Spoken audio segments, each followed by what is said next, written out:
Tomar decisiones no es una tarea fácil, y mucho menos cuando lo tienes que hacer bajo presión. Yo eso lo he tenido que aprender. Como árbitro olímpico, durante toda mi trayectoria, durante toda mi carrera, he tenido que ir aprendiendo a tomar decisiones bajo mucha presión. Imagínate por un momento que estás en un partido que está muy igualado, y de repente, en el último minuto, hay una situación dentro del área, una situación que para ti es penalti en contra del equipo local. Tú, en ese momento, no tienes tiempo de que pensar. Instantáneamente tienes que tomar una decisión, y esa es bajo mucha presión, ya que posiblemente vaya a determinar quién va a ganar el partido y quién lo va a perder. Supongo que para ti esa situación es como muy irreal, ya que tú creerás que en la vida esas decisiones instantáneas tú no las tienes que tomar y que no son tan trascendentales. Sin embargo, déjame decirte algo, ya que eso no es así. O sea, todos en nuestra vida vamos a tener decisiones instantáneas que de repente se pueden convertir en trascendentales.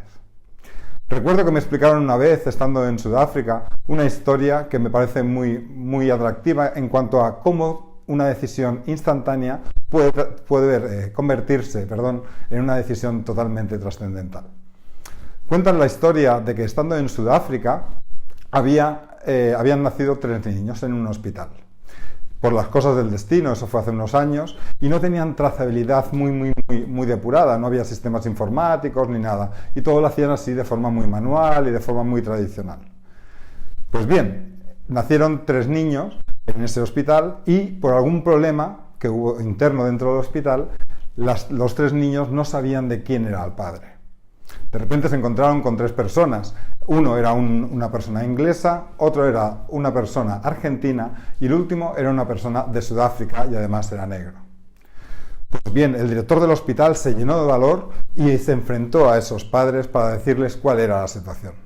Les explicó el problema de la trazabilidad y les dijo que, sintiéndolo mucho, él no podía saber de quién era cada niño, o sea, qué niño correspondía con cada padre o con cada familia.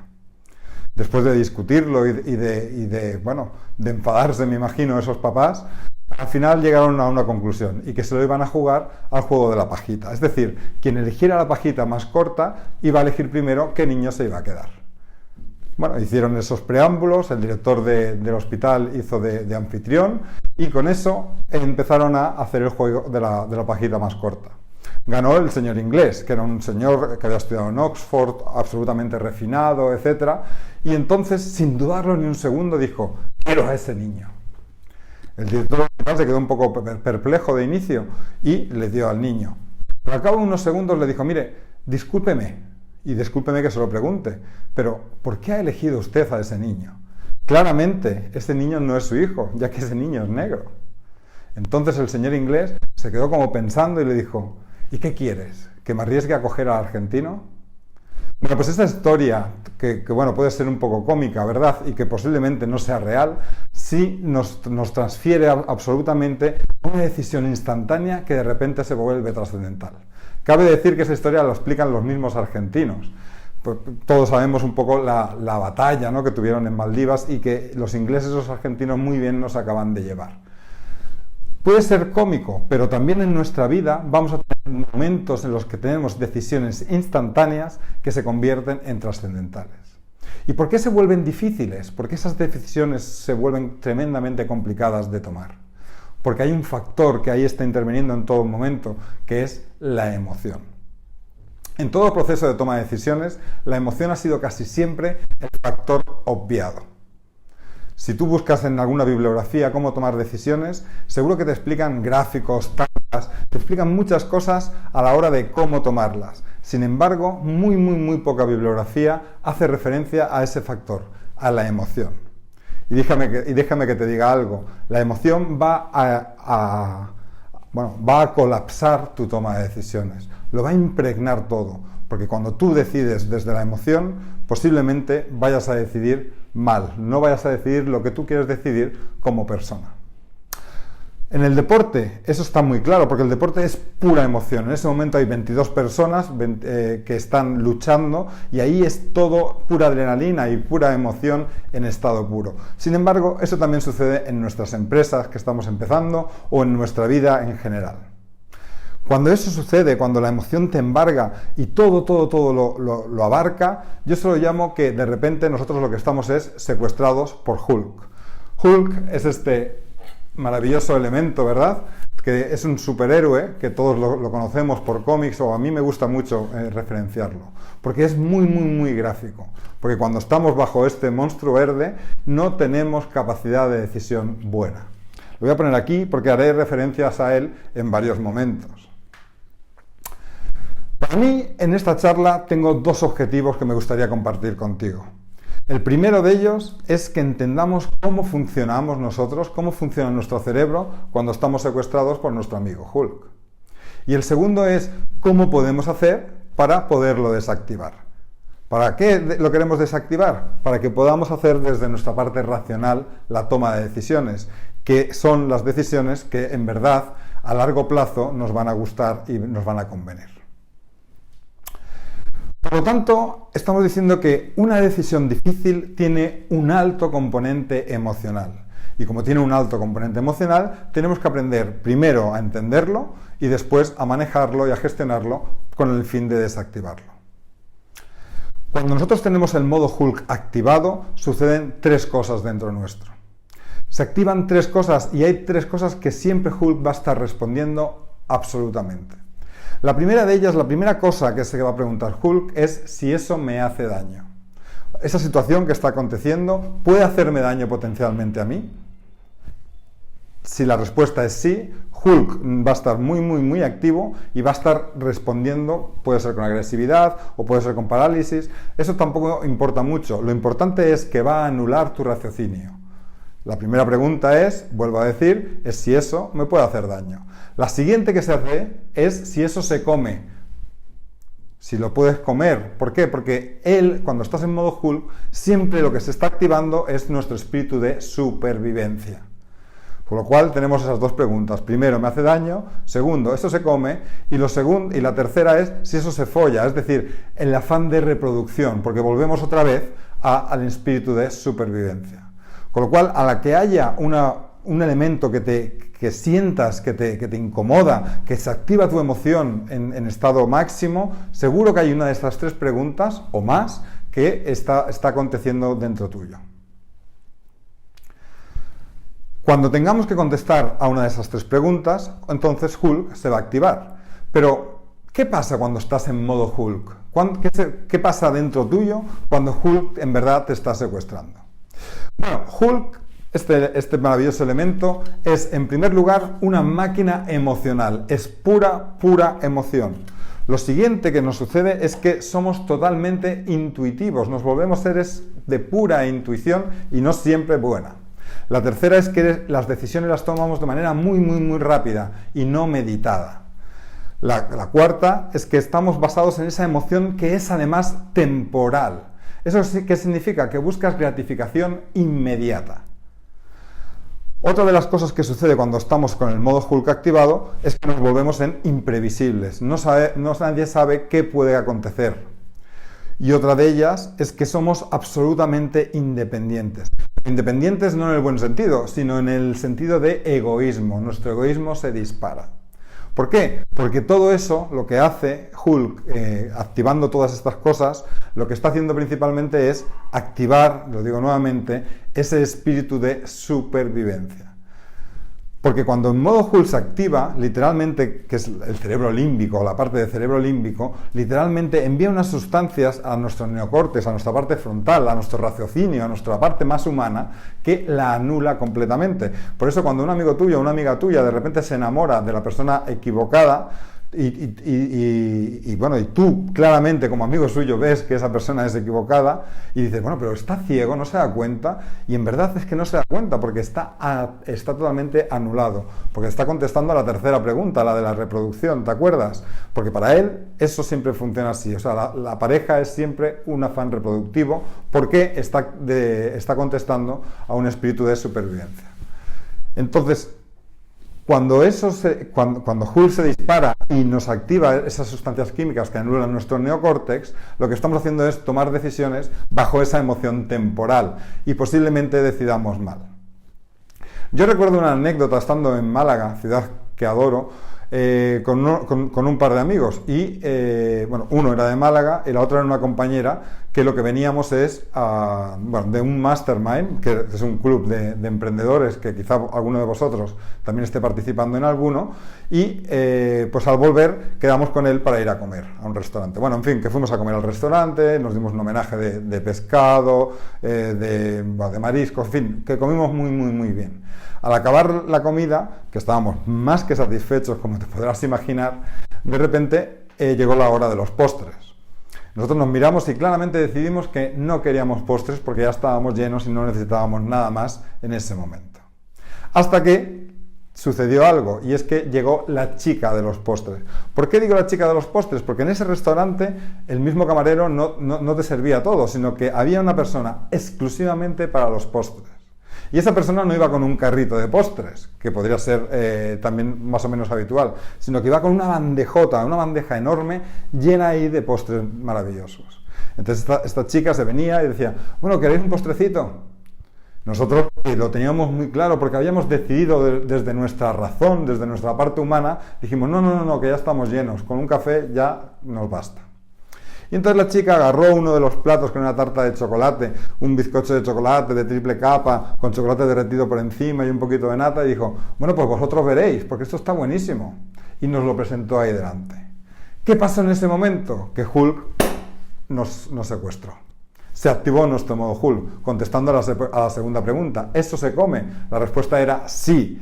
Entonces empezamos a tomar decisiones inmediatas, decisiones bajo el egoísmo puro, es decir, no, esto me lo tengo que comer yo, decisiones rápidas, es decir, no pensamos más allá, y basadas en esa emoción temporal que se había disparado, que era quiero azúcar ya y chocolate. Entonces, como no solo me secuestró a mí, sino que nos secuestró a los tres, dijimos, bueno, pues ponnos un trozo de cada tarta y así las probamos. En fin, imagínate cómo nosotros acabamos saliendo de ese restaurante. El café también lo tomamos, por si faltara algo, le dimos todo en completo en ese momento. ¿Por qué te explico esto? Porque al final, cuando Hulk se dispara, la fuerza de voluntad no es suficiente. Nosotros habíamos decidido que no íbamos a tomar nada más, cosa que con el pescado ya teníamos suficiente, y nuestra fuerza de voluntad y nuestro raciocinio dijo que sí, que eso era así. Pero cuando Hulk nos secuestró, esa fuerza de voluntad saltó por la ventana. Es decir, que cuando Hulk se dispara, la fuerza de voluntad no tiene peso. ¿Y eso por qué? Porque cuando Hulk se activa, es 5 veces más fuerte que nuestra parte racional. Es decir, si tú quieres luchar contra Hulk, lo tienes muy difícil, porque posiblemente lo que vayas a hacer es perder esa batalla, como nosotros perdimos claramente en la batalla de los postres que te acabo de relatar. Cuando decidimos bajo la influencia de esas emociones, siempre nos acabamos arrepintiendo, o casi siempre. Porque esas decisiones no van a hacernos felices en el largo plazo. O sea, toda decisión que tomas bajo la emoción es una decisión de corto plazo. Y toda decisión que tomas desde la razón normalmente es tomada a largo plazo, que son las que más te convienen, sobre todo en el mundo de la empresa. Cuando estás tomando decisiones para tu empresa, lo que te conviene es tomar decisiones a largo plazo y no a corto. Yo sé que en la situación actual, con la pandemia y con todo lo que está sucediendo, las decisiones a largo plazo es muy relativo, ya que estamos en un mundo de máxima incertidumbre. Sin embargo, también es necesario planificar, aunque sea un poquito, para tomar decisiones que en el largo plazo sean favorecedores a nuestras empresas o a nuestros embriones de empresas que estamos ahora tomando. ¿Qué características tiene ese modo Hulk? O sea, cuando Hulk se dispara, cuando nuestro amigo se apodera de todos nosotros, hay unas ciertas características que se van a ir dando y que van a condicionar muchísimo toda tu toma de decisiones.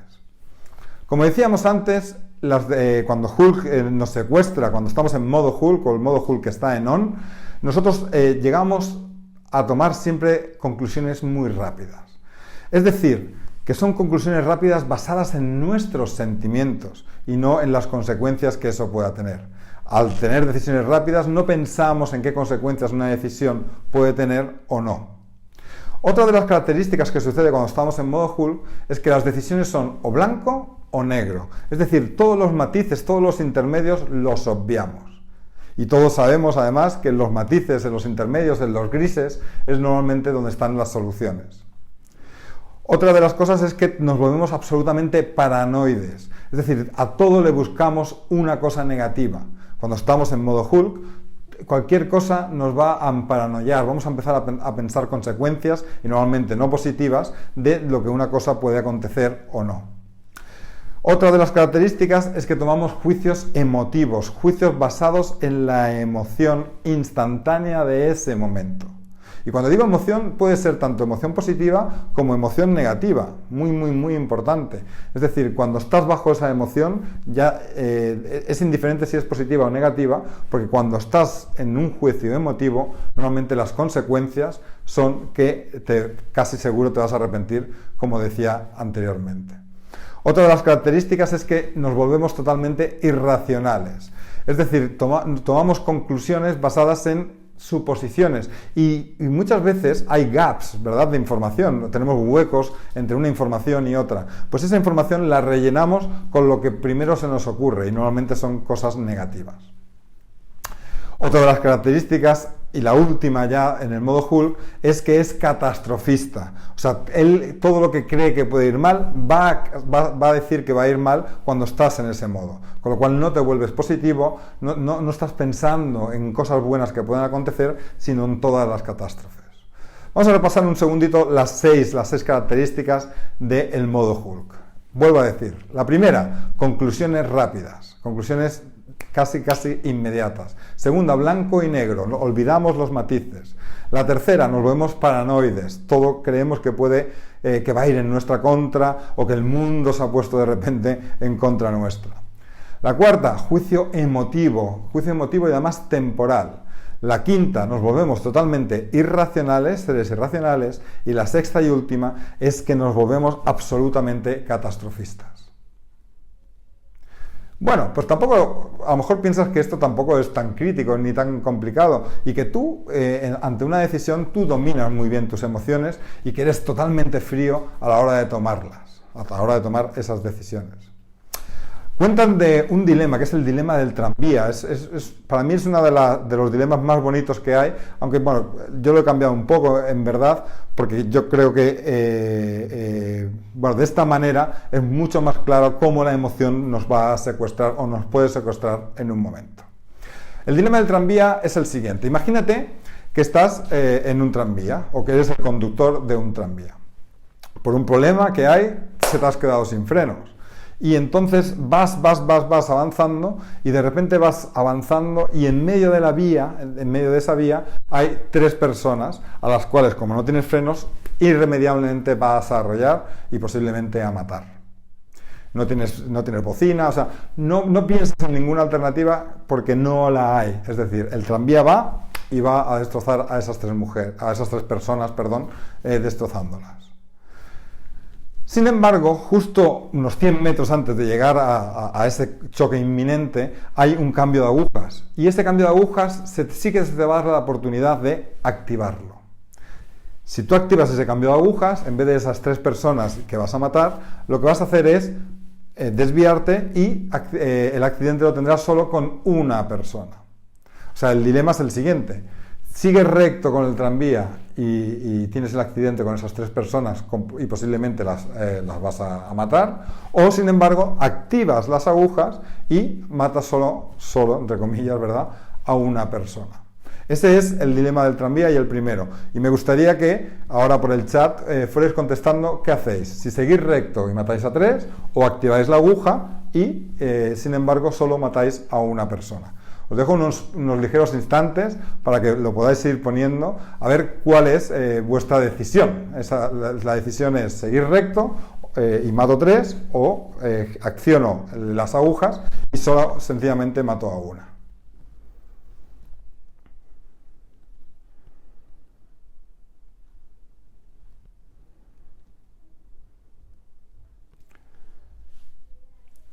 Bien, aquí estos estudios se han hecho con muchísima gente. El 95%, muy importante, 95% de las personas, desde la razón, ¿verdad?, dice, entre 3 y 1 acciono la palanca, acciono el cambio de agujas de raíl y solo tengo el accidente con una persona, porque la vida de una persona es menos que la vida de 3. Hayas activado o no, desde la razón, si solo tienes esas dos posibilidades a la hora de decidir, creo que estaremos casi todos de acuerdo, o la inmensa mayoría, que es mejor activar esa aguja y sencillamente, entre comillas, ¿verdad?, tener accidente y matar solo a una persona. Esa es la primera parte del dilema. Ahora vamos a hacer que la emoción, o sea, que nuestro amigo Hulk, aparezca dentro de esta ecuación. Es la misma situación. Tú sigues siendo el conductor del tranvía y irremediablemente vas a tener el accidente con esas 3 personas, posiblemente matándolas. Lo mismo, 100 metros antes se puede activar el cambio de agujas y hay una persona que hasta ahora ha estado de espaldas. Cuando estás a punto de activarlo, porque eres de ese 95%, cuando estás a punto de activarlo, esa persona de repente se gira. Y cuando se gira, ves que esa persona es tu hermano, tu hermana, tu suegro o tu suegra, siempre que te lleves bien con ellas. Es decir, son personas que para ti son importantes. Esa persona que se gira es importante para ti. Tienes una vinculación con esa persona. Ahora la pregunta es la misma que antes. ¿Activarías o no activarías las agujas?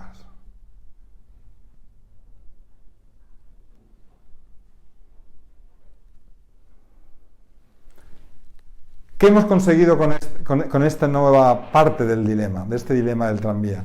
Lo que hemos conseguido es que se active nuestro querido amigo. Nuestro querido amigo se ha activado. ¿Y por qué se ha activado nuestro amigo? Porque contesta a una de las 3 preguntas, sobre todo a la primera. ¿Me hace daño? Sí, me hace daño. Aunque no sea a mí personalmente, hace daño a mi reputación, a mi familia. Y entonces el sentimiento de familia y de pertenencia para nosotros es absolutamente importante para todo ser humano. Entonces ahí lo que ha sucedido es que el modo Hulk se ha disparado.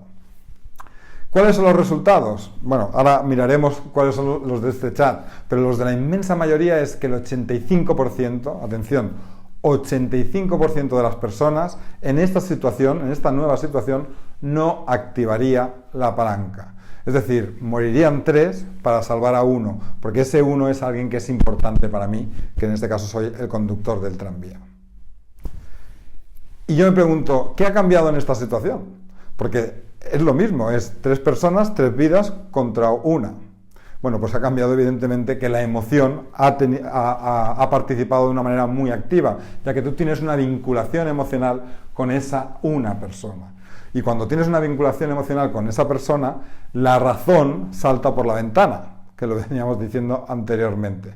¿Por qué? Porque es para ti más importante salvar a esa persona que quieres que no a 3 desconocidas. Puede ser muy rudo, puede ser muy cruel, pero sin embargo así funciona nuestro cerebro y lo debemos conocer. Entonces, si esa decisión a largo plazo o en beneficio de la humanidad, esa decisión que yo tomo de matar a 3, ¿es mejor o peor? A largo plazo y en cuanto a la humanidad es peor, pero para ti, que cuando estás en modo Hulk es lo único que te importa, porque insisto en que eres egoísta, ¿te acuerdas? Individualista, entonces para ti es mucho más importante salvar a tu tribu, a alguien que forma parte de tu especie, y es de tu especie y de tu parte más cercana a ti, ¿verdad? Si conocemos todo esto y entonces sabemos que a la que se activa la emoción, ¿verdad? Como en el dilema del tranvía, a la que esa emoción de repente se activa, todos los elementos a la hora de tomar decisiones se mueve, ¿a qué conclusión creo que podemos llegar? Pues yo creo que esa es una conclusión muy importante. Y es que bajo esa emoción, cuando tenemos el modo Hulk activado o estamos secuestrados por Hulk, no es conveniente tomar decisiones trascendentales. Sin embargo, hay veces que las tienes que tomar sí o sí. Acuérdate de la anécdota esa inicial del hospital de Sudáfrica. Hay que tomar la decisión, o en el tranvía, hay que tomar la decisión. Entonces, ¿qué puedo hacer? Claro, pues si yo tengo que tomar la decisión y esa decisión es instantánea y a la vez se está disparando Hulk y se activa el modo Hulk y no puedo tomar decisiones, no decidir muchas veces no es una emoción. Hay veces que sí lo es, pero muchas otras no es una decisión. Lo que tenemos que hacer es tomarla, una u otra. Por lo tanto, la manera mejor y más fácil que a mí se me ocurre o que yo he podido investigar y descubrir es que tengo que buscar una manera de desactivar a Hulk. Si yo logro una manera de poderlo desactivar, será mucho más fácil para mí tomar decisiones después. Con esto completamos la primera parte de la conferencia, que es saber cómo funciona nuestro modo Hulk, cómo funciona nuestro queridísimo amigo cuando nos secuestra, cuando se activa. Con esto tenemos mucho ganado, y es que ya hemos comprendido por qué la emoción nos va a arrastrar, y cuando nos arrastra, por qué la emoción nos va a influenciar negativamente en nuestra toma de decisiones. Ahora lo que vamos a hacer ahora es pasar a esa segunda parte, y la segunda parte es cómo puedo yo desactivar ese modo, cómo puedo desactivar ese modo para que mi toma de decisiones sea de más calidad, sea mejor. Para ello existen 3 elementos, bueno, 4. Vamos al cuarto, que el cuarto es un poco especial. Los 3 elementos estos son 3 elementos muy prácticos y muy fáciles de emplear para que podamos desactivar el modo Hulk. Al desactivarlo, insisto, tomar mejores decisiones. Supongo que vosotros seréis bastante más jóvenes que yo, pero yo recuerdo un anuncio de una cerveza, una conocida marca de cerveza que era Bold Lamb. Ese anuncio era muy característico, ya que en él, imagínate, bueno, os lo voy a explicar. Imagínate que vas a una cena, tú con tu pareja, en este caso era un chico y una chica, y entonces iban a ir a una cena y, bueno, pues tenían que salir porque si no iban a llegar tarde y era un compromiso con el cual no podían llegar. Y la chica se empieza a probar vestidos, y un vestido y otro vestido y otro vestido, y el hombre se empieza a desesperar por la hora porque había que irse, ¿verdad? Y iban a llegar muy tarde. Hasta que, resignado a que esto iba a ser largo, se va a la nevera y se coge una Bold Lamb, ¿sabes? Esa cerveza de doble malta y con mucho cuerpo, se pone en un sillón a esperar a que su mujer se acabe de probar ropa, de maquillar, etcétera, y va bebiendo la Bold Lamb. Y entonces llega un momento que ya el tiempo le da igual porque él está disfrutando ese momento Bold Lamb, con lo cual todos los vestidos le va diciendo a su mujer que le quedaban mal para que se lo cambiara y así poder disfrutar de más tiempo de esa cerveza maravillosa. Por lo cual, si entendemos Bold Lamb, esta Bold Lamb podría ser un desactivador de Hulk, porque sin esa Bold Lamb posiblemente este hombre se hubiera vuelto, se hubiera desesperado, se hubiera enfadado porque iban a llegar tarde, etcétera, y la Bold Lamb le sirvió de gran activador. Claro, esto queda feo de explicar porque además estás fomentando el consumo de alcohol y no es muy conveniente. Por ello, el desactivador de Bold Lamb no lo voy a utilizar, aunque si lo quieres emplear es a tu libre albedrío. Yo voy a explicar otros tres desactivadores que a mí me parecen muy importantes. ¿Por qué me parecen importantes? Porque lo que van a conseguir es disminuir esa carga energética, emotiva, para que nuestra razón pueda funcionar mucho mejor en la toma de decisiones. Vamos al primero de ellos. El primero de ellos es lo que yo llamo el helicóptero de la perspectiva. ¿Qué significa eso? Muy fácil. Lo que vamos a intentar es salir de esa escena para tener más perspectiva. Es como si te subieras un helicóptero, ¿verdad? Y vas subiendo y lo ves todo desde esa vista de pájaro. Es decir, cuando no estás con el helicóptero de la perspectiva, estás viendo solo, dentro de un bosque solo ves los troncos. En el momento que te subes en el helicóptero y te vas hacia arriba, lo que ves es todo allá donde abarca. Tienes esa perspectiva y ves el bosque y no solo esos troncos. ¿Qué puedo utilizar para usar ese helicóptero de la perspectiva? Bueno, recuerdo Andy Grove, me parece que sí, Andy Grove, que era presidente de Intel hace unos años. Intel lo que hacía antes de hacer estos microprocesadores que ahora hace que todos en nuestros ordenadores tenemos placas Intel que son microprocesadores, ellos lo que hacían eran memorias, muchas memorias. Y de hecho era la parte principal de la empresa, es decir, los microprocesadores entraron como de rebote y era una parte secundaria, pero ellos vivían y se sostenían gracias a las memorias. ¿Qué sucedió? Que en esos años 80 Japón empezó a subir mucho la calidad de sus memorias y bajar mucho los precios, con lo cual Intel con sus memorias se debía claramente, estaba fuera de mercado y no se volvía competitivo.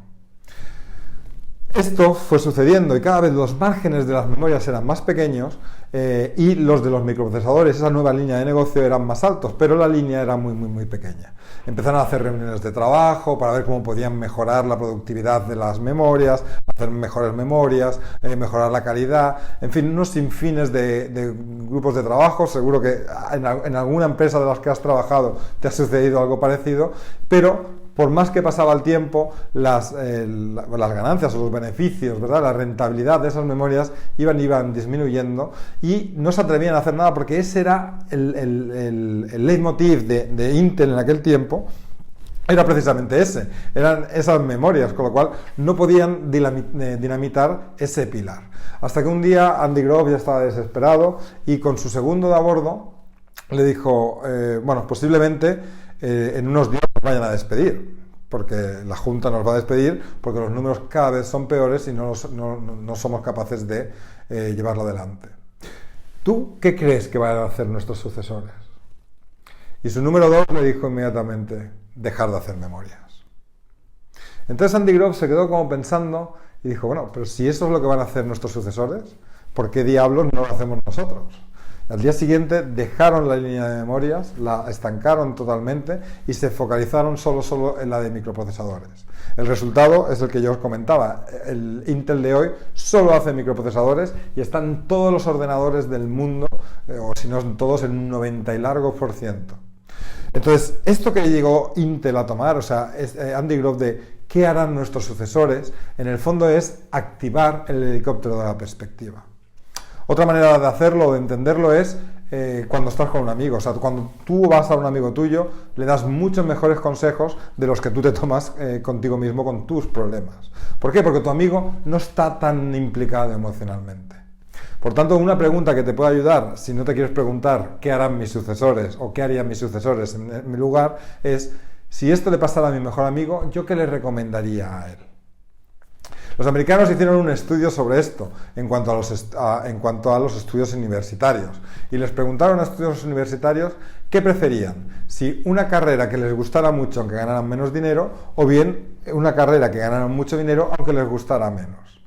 Bueno, pues al hacer esa pregunta en primera persona, o sea, ¿qué yo voy a hacer? Estudiar algo que me da mucho dinero y no me gusta tanto, o algo que me gusta mucho aunque me den menos dinero, un 63-64% decidieron la opción de estudiar algo que me gusta mucho aunque me den menos dinero.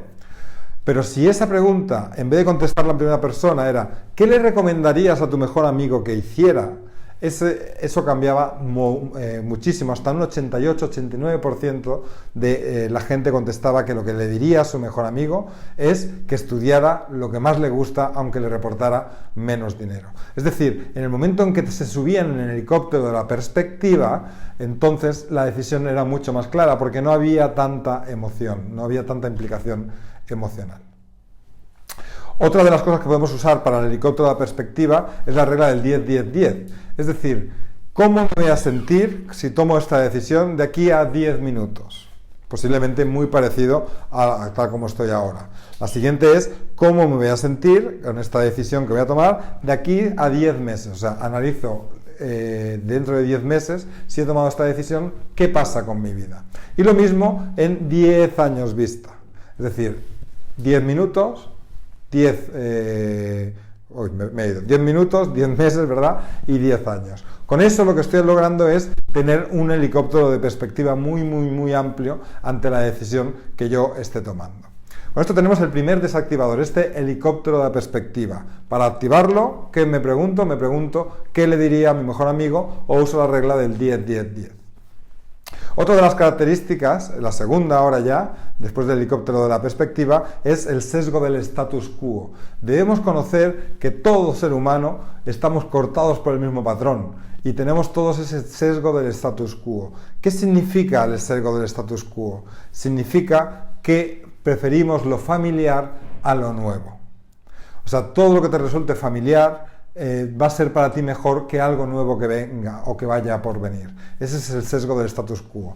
Cuentan una historia también con monos, que hicieron unos experimentos con varios monos.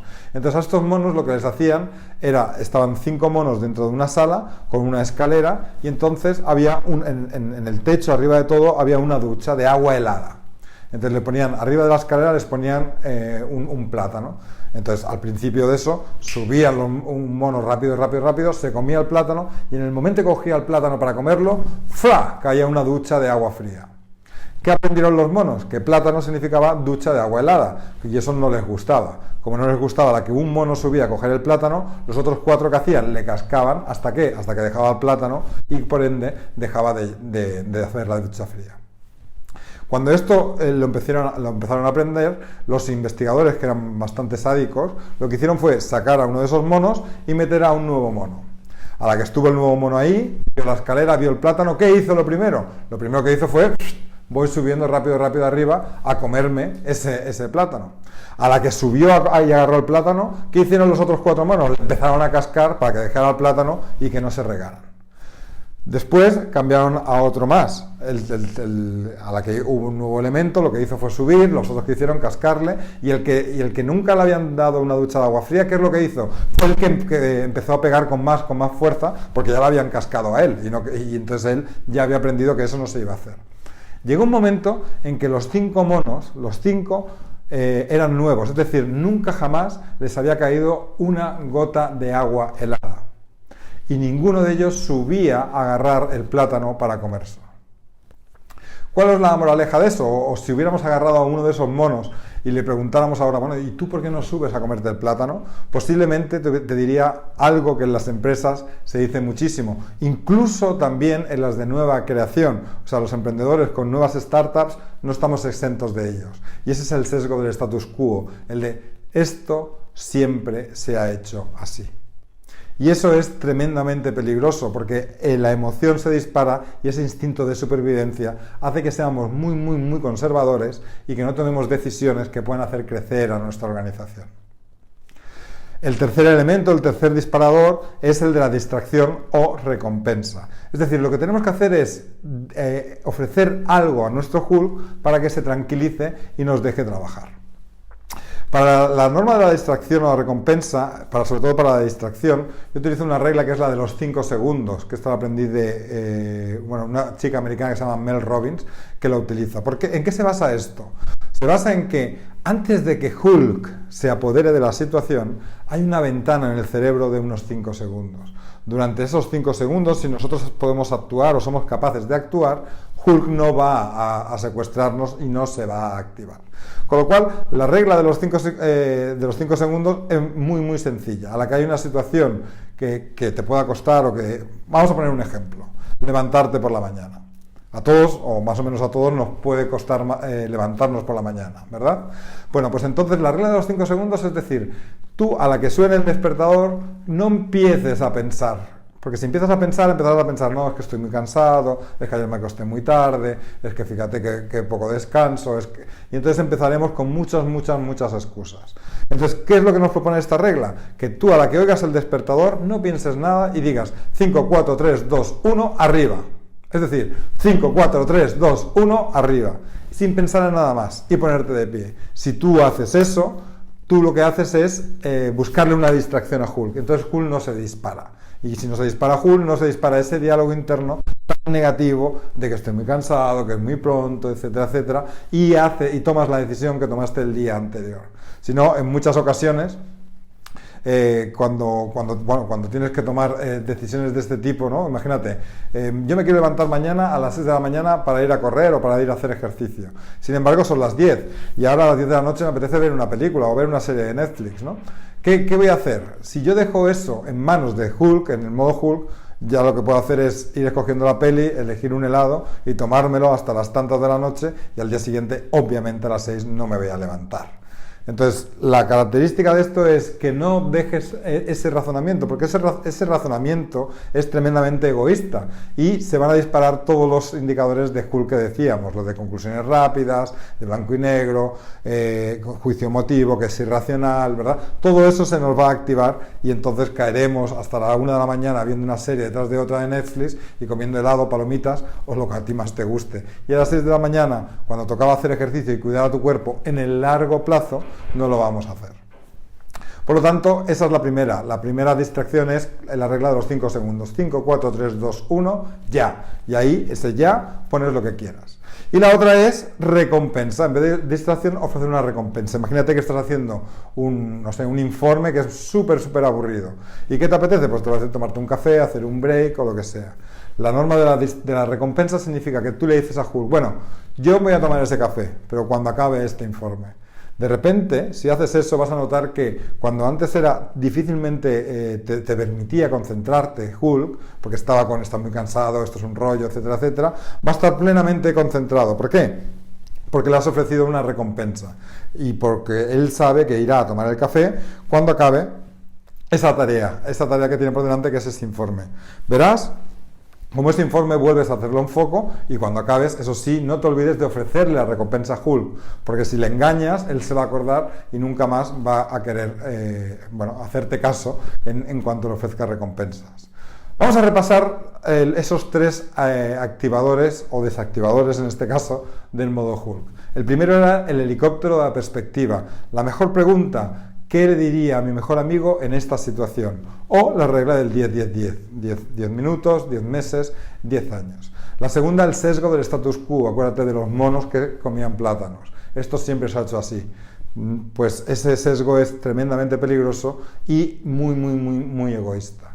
Y el tercero, el de la distracción o la recompensa. Tenemos la regla de los 5 segundos o ofrecerle la recompensa de un cafecito o lo que tú quieras, distraerte o relajarte un poquito después de una gran actividad.